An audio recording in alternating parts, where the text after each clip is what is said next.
Bulletin का बाकायदा आगाज करेंगे। सबसे पहले आपको बताएं कि कराची चैम्बर ऑफ कॉमर्स के सालाना इंतखाबात के लिए दंगल सज चुका है। चैम्बर ने डिजिटल वोटिंग मशीन के जरिए इंतखाबात करवाने के एजाज जो है अपने नाम कर लिया। मैनेजिंग कमेटी की 15 नशिस्तों पर 16 उम्मीदवार मैदान में हैं। ग्राउंड फ्लोर पर 15 पोलिंग बूथ कायम किए गए हैं। वोटिंग का सिलसिला सुस्त रवि का शिकार है। अब तक 500 से जायद वोट कास्ट किए जा चुके हैं। अब तक की बात अगर आपको बताएं तो 500 से जायद वोट कास्ट किए जा चुके हैं। कराची चैम्बर ऑफ कॉमर्स के सालाना इंतखाबात के लिए दंगल सज चुका है। चैम्बर ने डिजिटल वोटिंग मशीन के जरिए इंतखाबात करवाने का एजाज अपने नाम कर लिया है। मैनेजिंग कमेटी के 15 नशिस्तों पर 16 उम्मीदवार मैदान में हैं इस वक्त और ग्राउंड फ्लोर पर 15 पोलिंग बूथ कायम किए गए हैं। वोटिंग का सिलसिला इस वक्त सुस्त रवि का शिकार है। अब तक 500 से जायद वोट कास्ट किए जा चुके हैं। 500 से जायद वोट कास्ट किए गए हैं। कराची चैम्बर ने डिजिटल वोटिंग मशीन के जरिए इंतखाबात करवाने का एजाज अपने नाम किया है। मैनेजिंग कमेटी की 15 नशिस्तों पर 16 उम्मीदवार मद्दे मुकाबिल है। कराची चैम्बर बिल्डिंग के ग्राउंड फ्लोर पर 15 पोलिंग बूथ कायम है और वोटर्स के लिए 11 बूथ पर इलेक्ट्रॉनिक वोटिंग की सहूलत भी दस्तयाब है। वोटर्स के लिए 4 पोलिंग बूथ पर मैनुअल वोटिंग की सहूलत भी मैसर है। इंतखाबात में बिजनेसमैन ग्रुप के 15 और एक आज़ाद उम्मीदवार ने हिस्सा लिया है। बिजनेसमैन ग्रुप के मोहम्मद असलम, तनवीर अहमद बारी, मोहम्मद फारूक जाहिद उम्मीदवार है। मोहम्मद शुएब अहमद अजीम, चौधरी आमिर अब्दुल्ला, मोहम्मद इकबाल भी उम्मीदवार में शामिल हैं। इब्राहिम मुस्तफ़ा, अहमद शमसी, वारिस ज़िया, आमिर इकबाल, नबी अल्लाह, शुएब सुल्तान भी BMG ग्रुप के उम्मीदवार है और वोटिंग का सिलसिला इस वक्त सुस्त रवि का शिकार है। इस वक्त की अगर तफसीलात आपको बताएं तो 500 से जायद वोट कास्ट किए जा चुके हैं। क्या तफसीलात है बताएंगे हमारे नुमाइंदे काविश मेमन। काविश बताएगा ताज़ा तरीन क्या सूरत हाल है इस वक्त? बिल्कुल देखें, चैम्बर ऑफ कॉमर्स में सालाना इंतखाबात का सिलसिला जो है वो आज जारी है। हम देख रहे हैं कि सुबह से ही वोटर्स की आमद का सिलसिला जारी है। मुख्तलिफ एसोसिएशंस ने जो है वो इंतखाबात की हिमायत का ऐलान किया। इस हवाले से BMG ग्रुप को इस हवाले से अक्सरियत हासिल है। अलबत्ता 15 नशिस्तें हैं मैनेजिंग कमेटी की जिसपे 16 उम्मीदवार मद्दे मुकाबिल हैं। 15 BMG ग्रुप के हैं और एक आज़ाद उम्मीदवार अब्दुल रऊफ इब्राहिम की जो है वो सूरत में हमें नज़र आ रहा है। लेकिन जो अक्सरियत है वो BMG ग्रुप के साथ है और मुख्तलिफ एसोसिएशन इनकी हिमायत में वहाँ पर वोट कास्ट कर रही है। सुबह से ही जो वोटिंग है वो यकीनन सुस्त रवि का शिकार है और इम्कान जाहिर किया जा रहा है कि दोपहर के बाद ही बड़ी तादाद में यहाँ पर वोटर्स आएंगे, वो अपना वोट कास्ट करेंगे। इस वक्त मेरे साथ मौजूद है ऑटोमेटिव ट्रेडर एसोसिएशन के एजाज अहमद, उनसे बात करते हैं। सर ये बताइएगा, आप लोग के एसोसिएशन ने भी BMG ग्रुप की हिमायत का ऐलान किया है, तो क्या समझते हैं छोटे ताजरों के मसाइल चैम्बर हल कर सकता है? ये हम पिछले 15 साल से इनसे वाबस्ता है और हमारे जितने भी मसाइल होते हैं कराची के हवाले से और सेंट्रल गवर्नमेंट के हवाले से, कराची चैम्बर जो है ना ये हमारी भरपूर हिमायत भी करती है, साथ भी देती है और तमाम मसाइल हल भी करती है। इस सिलसिले में हमारे जनरल सेक्रेटरी मोहम्मद अकबर आपको मज़ीद तफसीलात बताएंगे। सर ये बताएं कि हमने देखा एक ग्रुप सामने आया जिसने मुखालफत भी की, कहा कि चैम्बर मसाइल हल नहीं करता। आप लोगों का क्या मौक़िफ़ है? I totally disagree. चैम्बर ने गुज़िश्ता 25 सालों से हमारी जो कार डीलर्स एसोसिएशन है और ताजर बरादरी पूरी कराची की है, जो मेंबर्स हैं और जो मेंबर्स नहीं हैं उन सब की भरपूर खिदमत की हैं, उनके मसाइल को हल किया है। चाहे वो FBR का मसला हो, चाहे वो किसी भी हवाले से टैक्सेशन का मसला हो, या वो ताजर बरादरी के और दीगर मसाइल हैं। कभी आग लग जाती है मार्केट्स के अंदर, और BRT के मसाइल हैं जो रेड लाइन प्रोजेक्ट के अंदर। हम ज़ुबैर मोतीवाला और इनके जो 15 रुकनी कैंडिडेट्स हैं उनको मुबारकबाद पेश करते हैं और हम पूरी उम्मीद हैं और पूर अज़म हैं कि BMG जो है वो जीतेगी और हर हाल में जीतेगी इंशाल्लाह। और हमारे ये ताजर बरादरी के मसाइल जो है वो इसी तरह लगन से हल करती रहेगी। शुक्रिया। जो छोटे ताजरे हैं उसमें कहीं ना कहीं ये मौक़िफ़ पेश किया गया। हमने देखा कि 8 उम्मीदवारों ने हिस्सा भी लिया, 7 जो वो दस्तबरदार हो गए। कहा जा रहा था कि छोटे ताजरों को मुसलसल नज़रअंदाज किया जा रहा है, उनके जो इशूज़ हैं उनको हल नहीं किया जा रहा, और जो बड़े ताजर हैं जिन इम्पोर्ट एक्सपोर्ट का काम है उनको तो सराहा जाता है। क्या कहेंगे सर? ऐसी कोई बात नहीं है। ये स्मॉल ट्रेडर्स के जो ताहयात चेयरमैन हैं मिस्टर अब्दुल मजीद मेमन साहब, उनसे हम पूरे डायरेक्टली कनेक्टेड हैं। ज़ुबैर मोतीवाला साहब से हम डायरेक्टली कनेक्टेड हैं और ये हम स्मॉल ट्रेडर्स ही हैं। हम रिप्रेजेंट कर रहे हैं all Pakistan car dealers association और automotive traders and importers association Karachi. हमारे को 1800 से ज़्यादा जायद मेंबर्स हैं और हम KCCI की अम्ब्रेला के अंडर ही परफॉर्म कर रहे हैं। और ये स्मॉल ट्रेडर्स की जितनी सुनी जाती है KCCI के अंदर, मैं नहीं समझता कि कोई और जो कोई भी इदारा जो है वो स्मॉल ट्रेडर्स के बारे में इतना सोचता होगा। तो ये इन्होंने गॉड फादर का रोल प्ले किया है। मैं नाम लूँगा ज़ुबैर मोतीवाला साहब और मजीद मेमन साहब का कि इनकी खिदमत जो हैं वो उसको हम खिराज तहसीन पेश करते हैं। बिल्कुल देखें, कार डीलर्स एसोसिएशन ने भी जो है वो कराची चैम्बर में होने वाले इंतखाबात में BMG ग्रुप की हिमायत का ऐलान किया और कहा है कि जुबैर मोतीवाला और जो दीगर अहदेदारान हैं वो भरपूर तौर पर ना सिर्फ SMEs की आवाज़ बनते हैं बल्कि उनको मसाइल को हल करने में भी किरदार अदा करते हैं। जी अच्छा काविश, बताइएगा कि कौन कौन उम्मीदवार हिस्सा ले रहे हैं और ये भी बताइएगा कि नताइज का ऐलान का जो तरीकाकार है वो क्या होगा। बिल्कुल देखें, मैनेजिंग कमेटी की 15 नशस्तें हैं जिसमें से BMG ग्रुप के 15 उम्मीदवार हैं और एक जो है वो आज़ाद उम्मीदवार wholesale grocer association chairman Abdul Rauf Ibrahim जो है वो इंतखाबात में खड़े हुए हैं। जहाँ तक नताइज की बात है तो सुबह 9:30 बजे से ये वोटिंग का सिलसिला शुरू हुआ था और शाम 5 बजे तक ये सिलसिला जारी रहेगा और यकीनन इसके बाद ही 6 बजे के बाद जो है वो नताइज आना शुरू होंगे। उसके बाद ही इम्कान है कि किसकी जीत होती है। अलबत्ता ये अक्सरियत जो है वो ज़्यादातर BMG ग्रुप की हिमायत में नज़र आती है। उनके 15 कैंडिडेट अगर मुंतखब हो जाते हैं तो वो जो है वो फिर आने वाले वक्तों में यकीनन फिर प्रेसिडेंट, वाइस प्रेसिडेंट और सीनियर वाइस प्रेसिडेंट के लिए अपने जो नामजद उम्मीदवार हैं उनका इंतखाब करेंगे। जी अच्छा काविश, ये भी हम देख रहे हैं कि सिलसिला जो है सुस्त रवि का शिकार है, इसकी क्या वजह बताई जा रही है? बिल्कुल देखें, बिजनेस कम्युनिटी से वाबस्ता अफराद हैं वही इस इंतखाबात में वोट कास्ट करेंगे। तो कराची शहर में कल्चर है कि लोग जो है वो खासतौर पर कारोबारी सरगर्मियाँ भी लेट आगाज़ होता है उनका, तो यही वजह है। कुछ मार्केट एसोसिएशंस पे लोग हैं वो देर से उठते हैं, तो वो इम्कान यही ज़ाहिर किया जा रहा है कि दोपहर के बाद यहाँ पर लोग आएंगे और यहाँ पर अपना वोट कास्ट करेंगे। उसकी बुनियादी वजह यही है क्योंकि सुबह के औकात में भी बहुत सी एसोसिएशंस के लोग तो यहाँ पर आए हैं जिसमें ऑल कराची ताजिर अलायंस के सदर थे आसिफ गुलफाम, इसके साथ साथ कार डीलर्स के भी कुछ नुमाइंदे यहाँ पर वोट डालने आए। अब लोग ज़रूर इस वक्त भी आ रहे हैं लेकिन जो ज़्यादा के बाद जो है वो बड़ी तादाद में यहाँ पर जो ताजिर हैं वो आएंगे और अपना वोट कास्ट करेंगे। जी, ये तवक्को किया जा रहा है कि दोपहर के बाद बड़ी तादाद में ताजर बरादरी आएगी और अपने वोट कास्ट करेगी। कराची चैम्बर ऑफ कॉमर्स के सालाना इंतखाबात के लिए दंगल सज चुका है। चैम्बर ने डिजिटल वोटिंग मशीन के जरिए इंतखाबात करवाने का एहसास अपने नाम कर लिया। मैनेजिंग कमेटी की 15 नशिस्तों पर 16 उम्मीदवार मैदान में हैं। ग्राउंड फ्लोर पर 15 पोलिंग बूथ कायम किए गए हैं।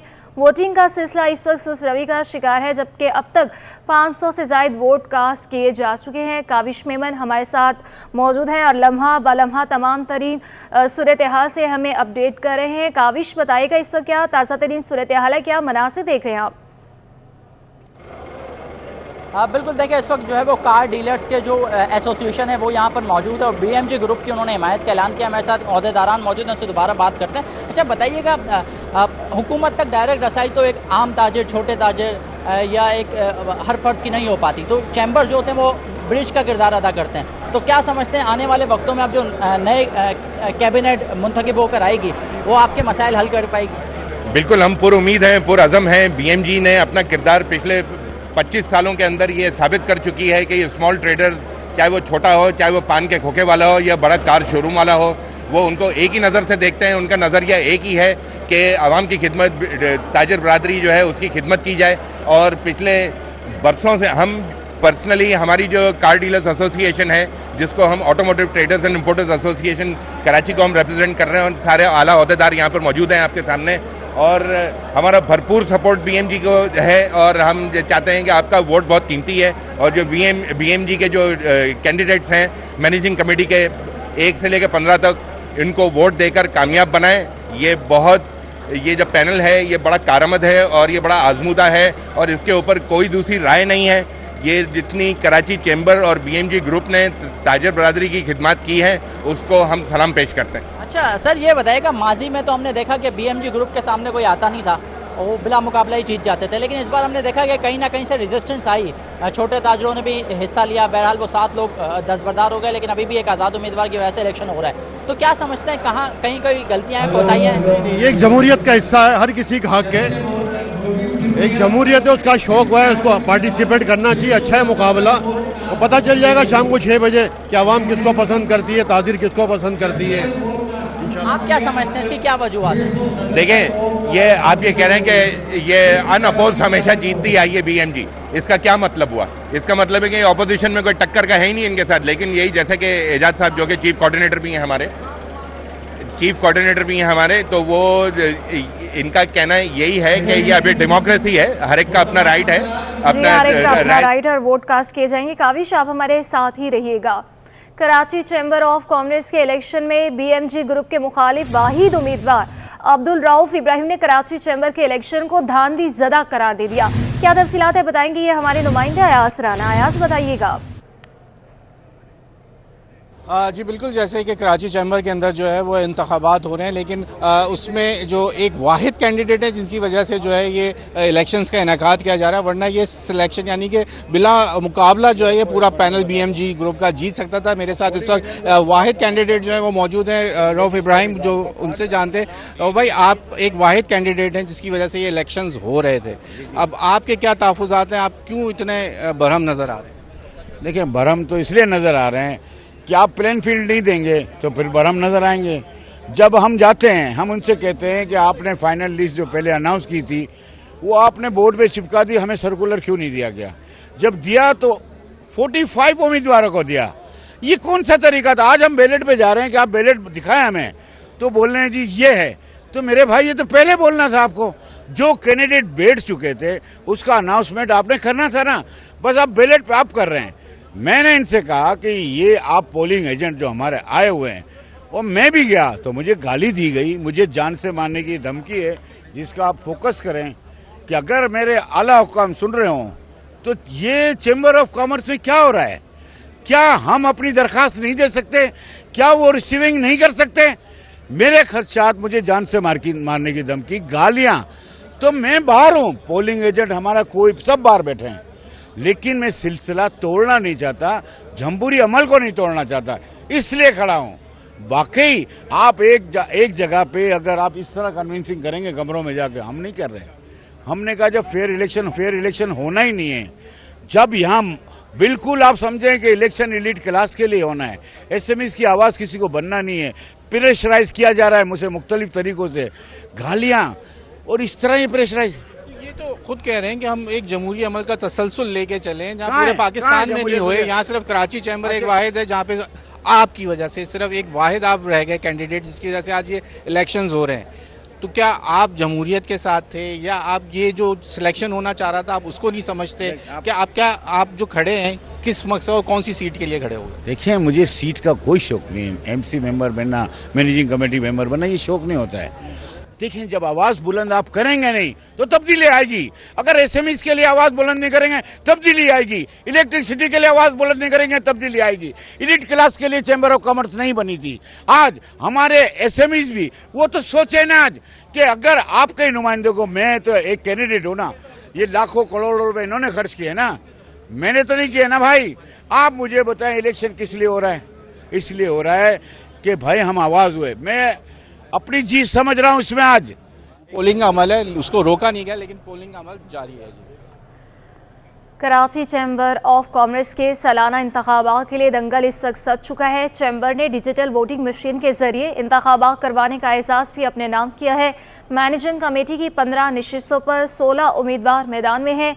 ग्राउंड फ्लोर पर 15 पोलिंग बूथ कायम किए गए हैं। वोटिंग का सिलसिला अगर इसकी बात करें तो इस वक्त सुस्त रवि का शिकार है। अब तक अगर बात करें तो 500 से ज़ायद वोट जो है कास्ट किए जा चुके हैं, लेकिन इस सिलसिला अभी सुस्त रवि का शिकार है। कहा जा रहा है कि दोपहर के वक्त या इसके कुछ देर बाद जो है लोग बाहर निकलेंगे, ताजिर बरादरी बाहर आएगी और अपने अपने वोट जो है कास्ट करेगी। हमारे नुमाइंदे अशरफ खान हमारे साथ इस वक्त मौजूद हैं। अशरफ खान से ताज़ा तरीन सूरत हाल जानेंगे। अशरफ, बताइएगा इस वक्त आप कहां पर मौजूद हैं और क्या मनासिर देख रहे हैं आप? जी, यहाँ पे देखा जाए, मैं बताऊँ कराची चैम्बर की बिल्डिंग में मैं मौजूद हूँ। यहाँ इलेक्शन हो रहे हैं, इंतखाबात हो रहे हैं। जो 15 जो मैनेजिंग कमेटी है उनके उम्मीदवारों के इंतखाबात हो रहे हैं। मजमूई तौर पर देखा जाए, गहमा गहमी कैमरामैन आपको दिखाएंगे कि यहाँ पे बूथ बने हुए हैं, जिसमें यहाँ पे बताऊँ पहली दफ़ा कराची चैम्बर में इलेक्ट्रॉनिक जो है वोटिंग के लिए बूथ बनाए गए हैं, जिसमें 4 मैनुअल हैं। मजमूई तौर पर 15 बूथ बनाए गए हैं और डिजिटल सिस्टम, यानी कि जो हम बात करते हैं इलेक्शन में इंतखाबात में कि डिजिटल सिस्टम जो वो यहाँ कराची चैम्बर में पहली दफ़ा हुआ है। और 4 जो हैं वो नॉर्मल बूथ लगे हैं मैनुअल सिस्टम से।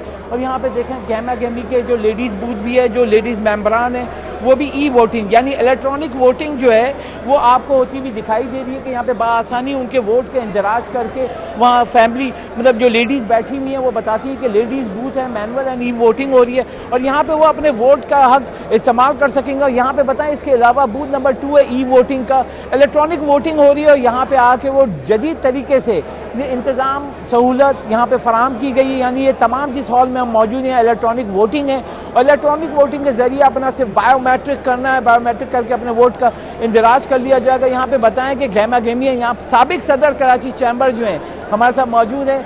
अस्सलाम वालेकुम सर। सर इलेक्शन हो रहे हैं, आप क्या कहेंगे? गहमा गहमी है, अभी लोग की तादाद बढ़ेगी तो बहुत ज़्यादा मेंबर हैं। जी ये देखें, बिस्मिल्लाहिर्रहमानिर्रहीम, अल्हम्दुलिल्लाह इलेक्शन बड़े अच्छे अंदाज में हो रहा है और सारे ई वोटिंग पे और मैनुअल वोटिंग दोनों मौजूद है।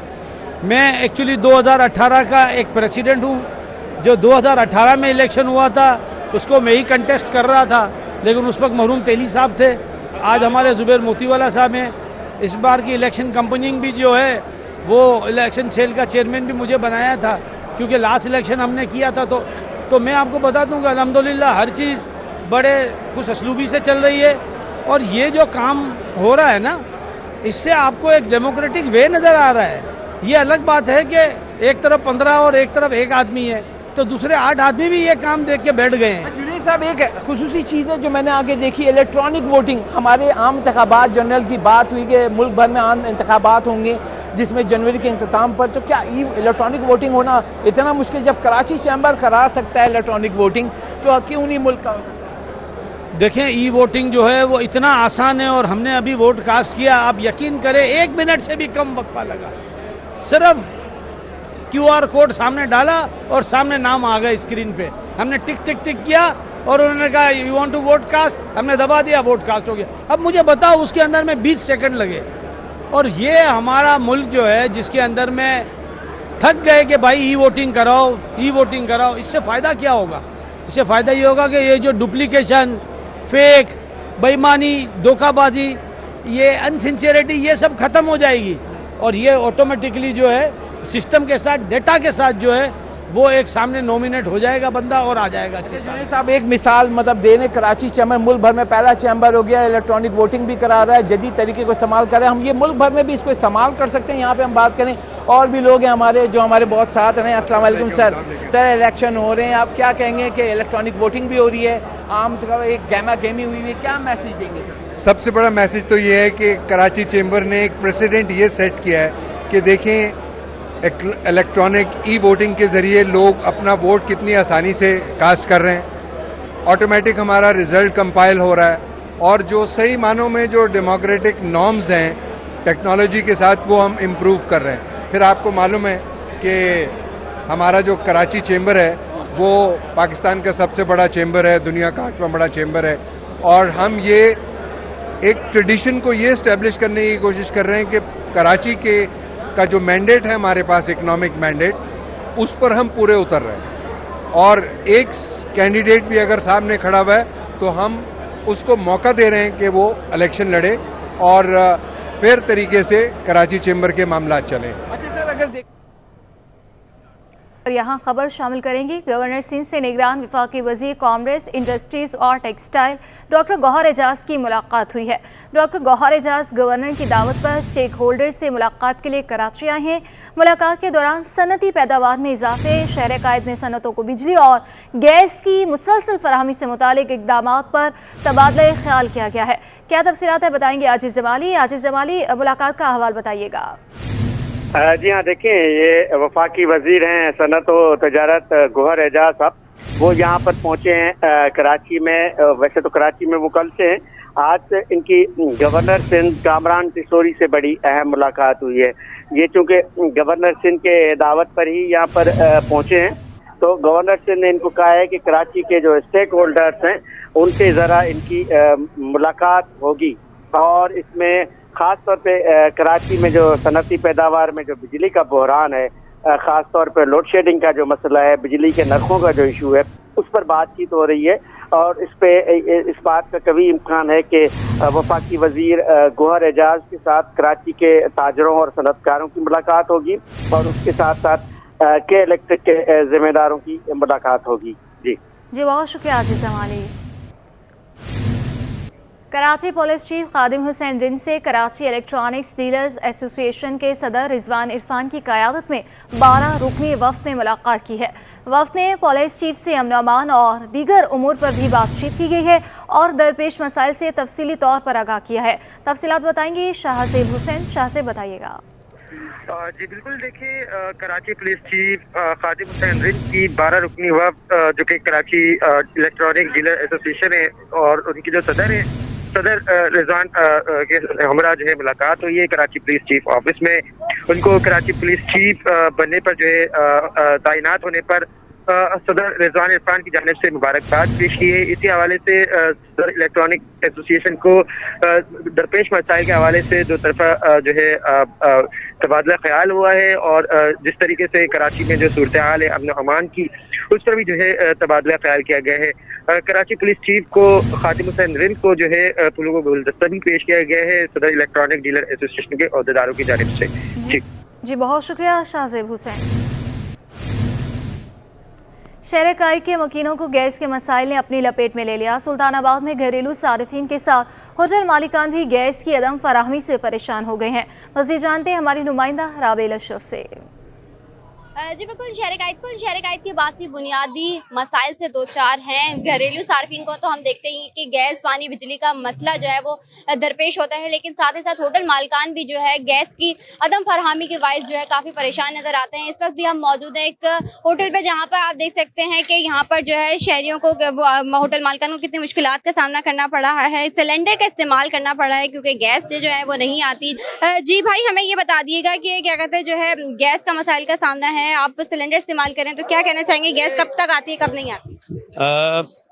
यहाँ तो मसले काफ़ी ज़्यादा हैं। इतने ज़्यादा मसाइल हैं कि गैस 2 घंटे भी आते हैं, 3 घंटे आते हैं, फिर 6 घंटे भी गायब रहते हैं, 8 घंटे भी गायब रहते हैं। सिलेंडर लगे हुए, आपने भी देखा है कि सिलेंडर लगे हुए हैं और गैस के बिल आ रहे हैं, गैस नहीं है। मसाइल हैं, गैस इतने बिल आ रहे हैं कि हम अफोर्ड नहीं कर पा रहे हैं। बिल्कुल, जैसे कि आपने सुना हमारे साथ होटल मालिकान मौजूद है, हमारे साथ कुछ और भाई मौजूद हैं, इनसे जानते हैं। भाई मुझे ये बताइएगा कि सिलेंडर आप लोग इस्तेमाल करते हैं, जाहिर है सिलेंडर का खर्चा भी आप लोग को ज़्यादा उठाना पड़ेगा और फिर बिजली के बिल भी कितने ज़्यादा आ जाते हैं? इस वजह से कि एक तो 60-70 हज़ार रुपये गैस का बिल आ रहा है, गैस ना होने की वजह से। दिन को भी सिलेंडर लगाना पड़ता है, रात को भी सिलेंडर लगाना पड़ता है, 50,000 इसका भरना पड़ा। हम आखिर करे क्या?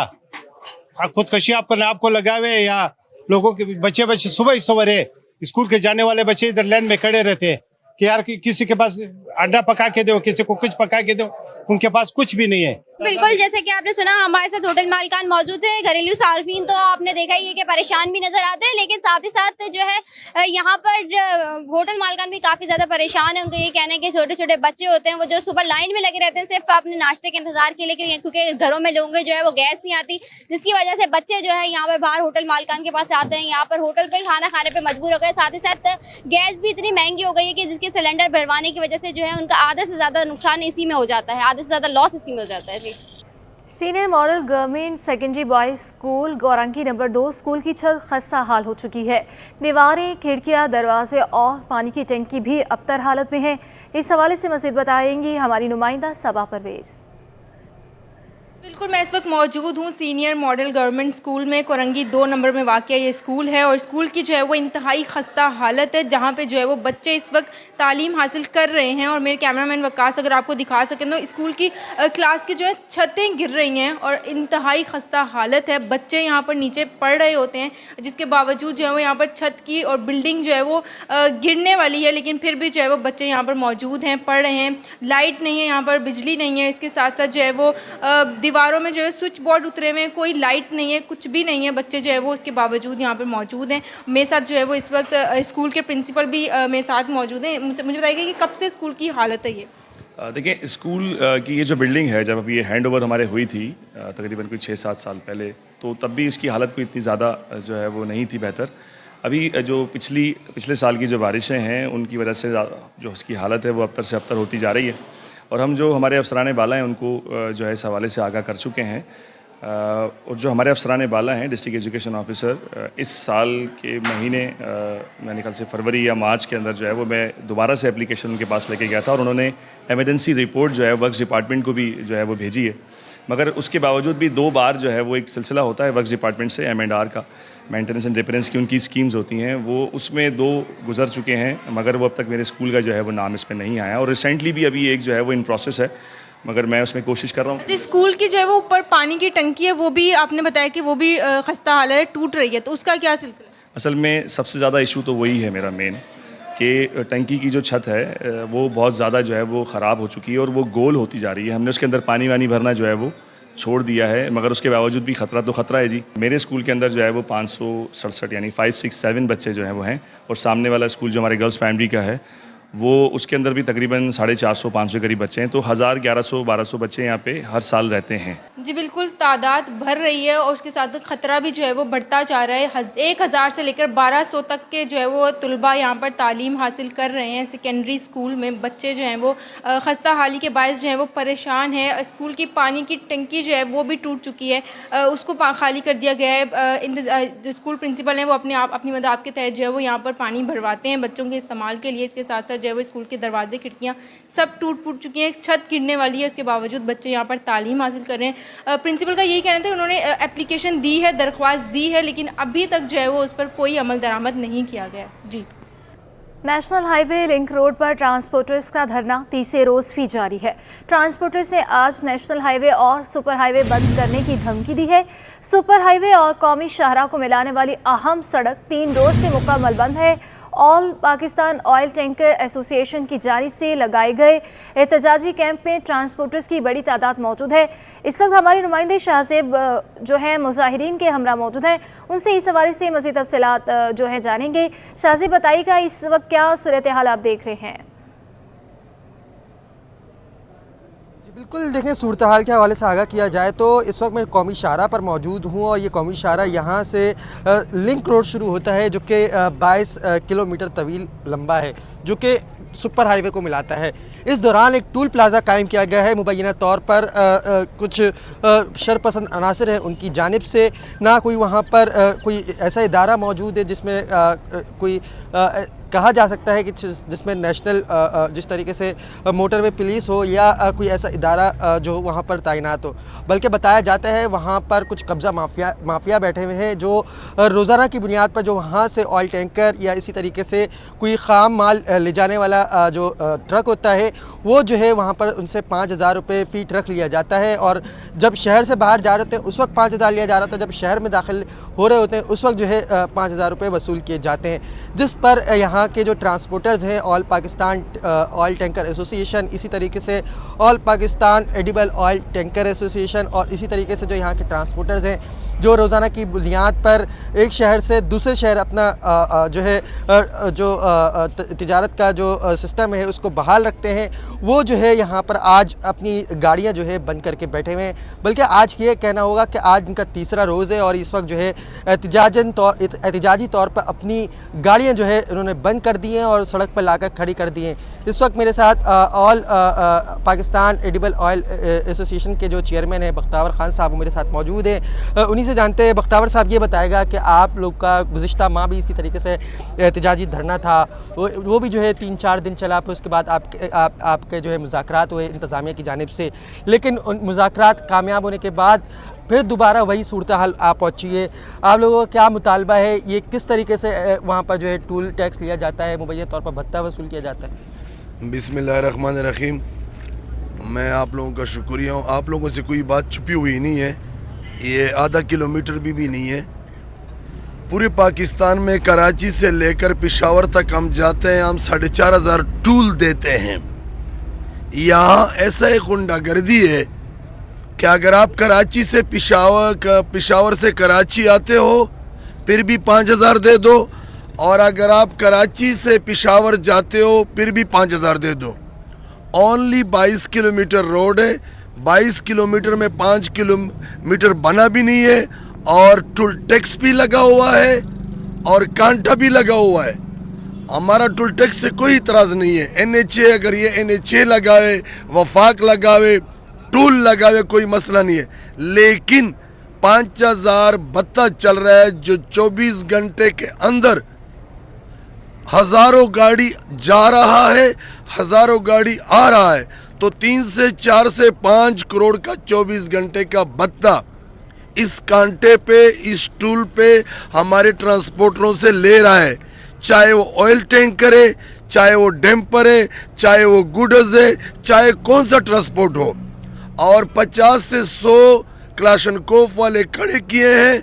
हम इस चीज़ पे हैरान हैं कि 1 महीना 14 दिन हो गए और हम बेबस बैठे। आया इससे कोई पूछने वाला नहीं है कि आया ये आप क्यों कर रहे हो, ये तो पूरा पाकिस्तान। हाँ, अगर कांटे या ऐसा कोई मामला हो, हमारा वफाक से ताल्लुक़ है, हमारा NHA से ताल्लुक़ है। NHA अपना बोर्ड लगाए, NHA अपना सिस्टम करे, NHA एक सिस्टम बराबर करे, हम उस कानून के मुताबिक टैक्स देने के लिए तैयार है। लेकिन इस तरह बतखोरी ये तमाम ट्रांसपोर्टरों के लिए ये नाकाबिल कबूल है। आज तो हम इधर ही पुरअमन बैठे हुए हैं और अगर हमारा मसला 3 बजे तक हल नहीं हुआ, हम नेशनल हाईवे, सुपर हाईवे ये दोनों को बंद करके हम एहतजाज करेंगे, क्योंकि हमारा सुनने वाला कोई नहीं है।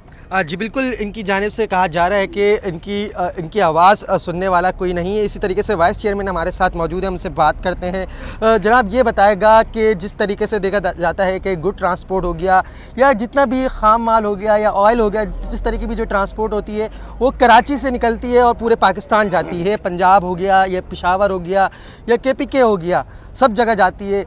आप लोगों को कितनी मुश्किलात का सामना करना पड़ रहा है?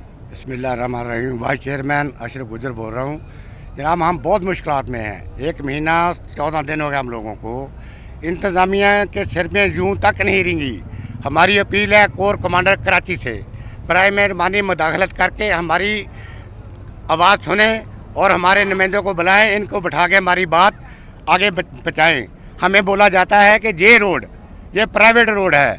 हमारा सवाल है टोटल मीडिया से कि पाकिस्तान में और भी कोई प्राइवेट रोड है? तोरखम बॉर्डर से लेके बागा बॉर्डर से लेके चमन तक अगर कोई प्राइवेट रोड है तो हम इसको मान लेते हैं। आप भी पूरा पाकिस्तान घूमते हैं, बहुत अच्छा चैनल है आपका माशाल्लाह। आप बता दें, कोई चैनल वाला बता दे, कोई पाकिस्तान में ट्रांसपोर्टर, ड्राइवर, क्लीनर बता दे कोई प्राइवेट रोड है। इसने तो पक्के पे कच्चे बना दिया है।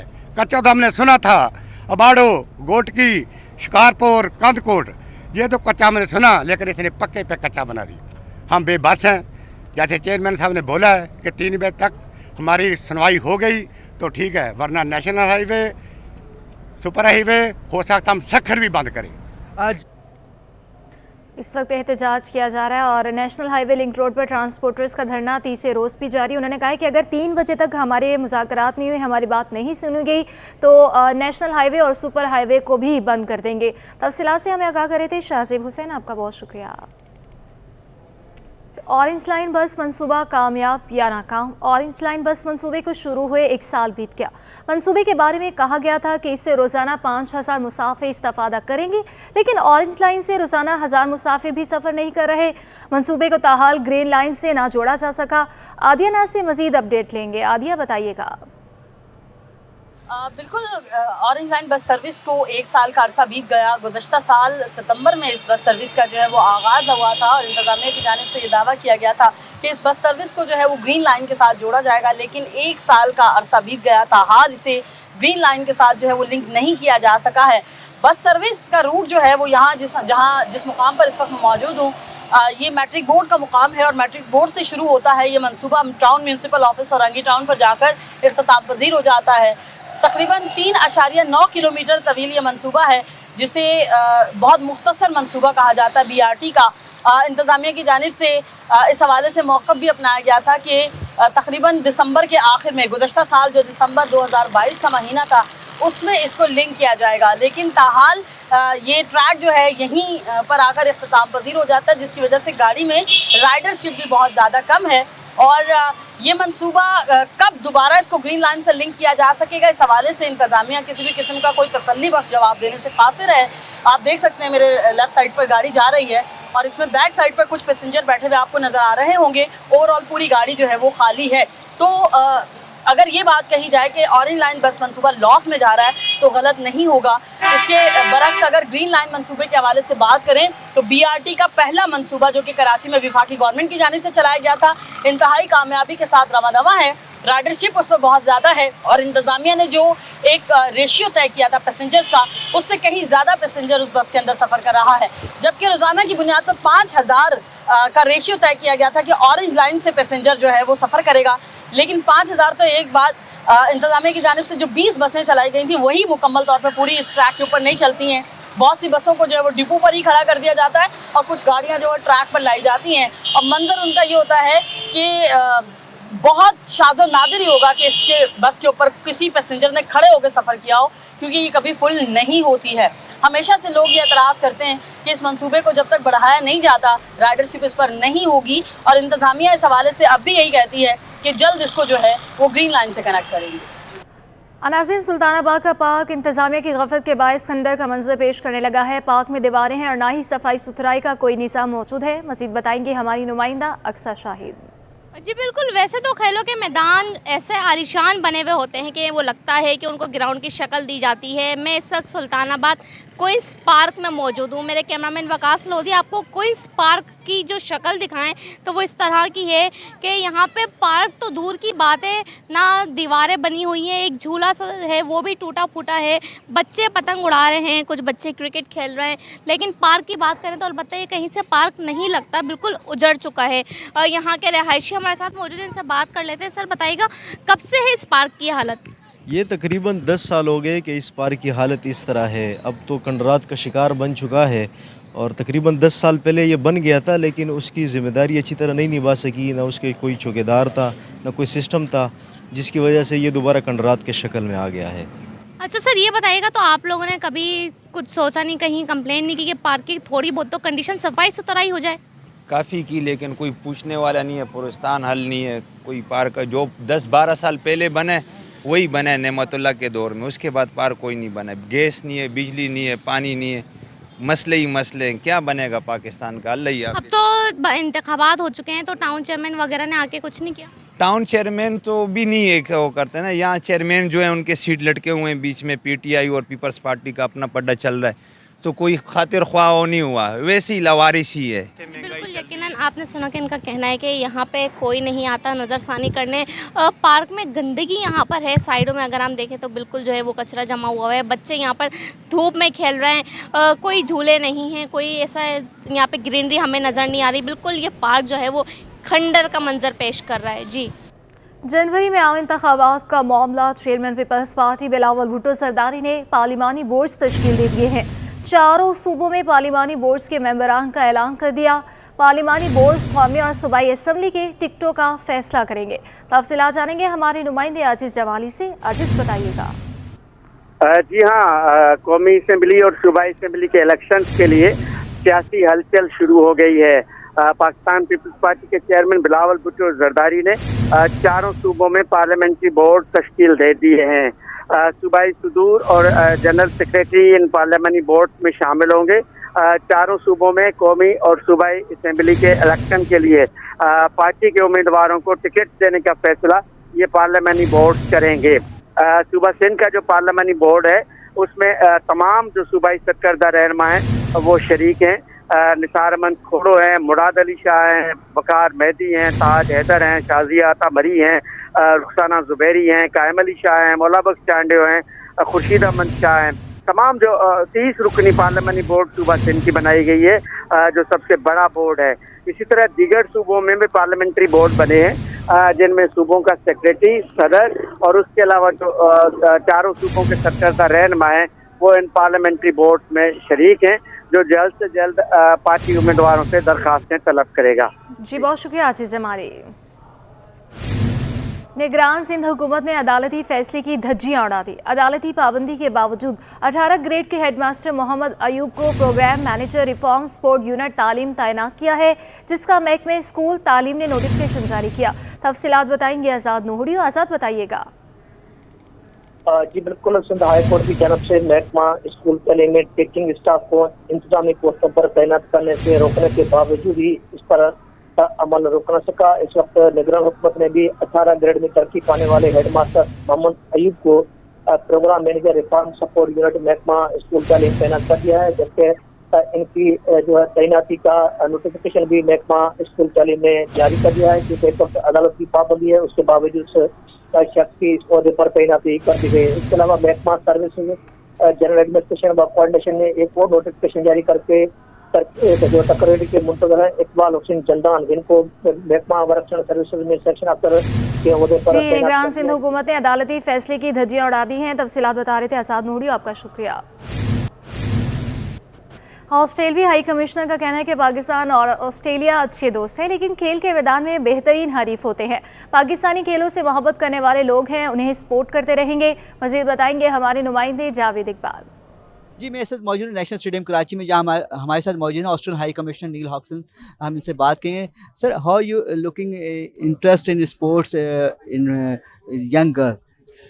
Well, Pakistan and Australia love sports, and in Australia we are very keen to encourage women to play sport. In the World Cup, the Football World Cup, we had 87,000 women or people watch the Women's World Cup. We love cricket, and it's important for girls to play cricket.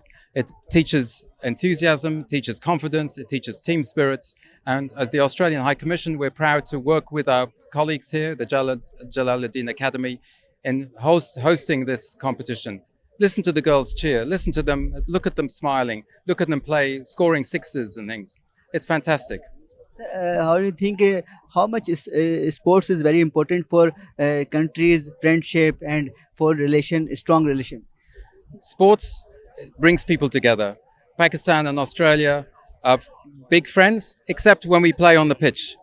But we have some fantastic matches. We respect Pakistan team. Tomorrow we will see the over 40s play. It's going to be a tough match.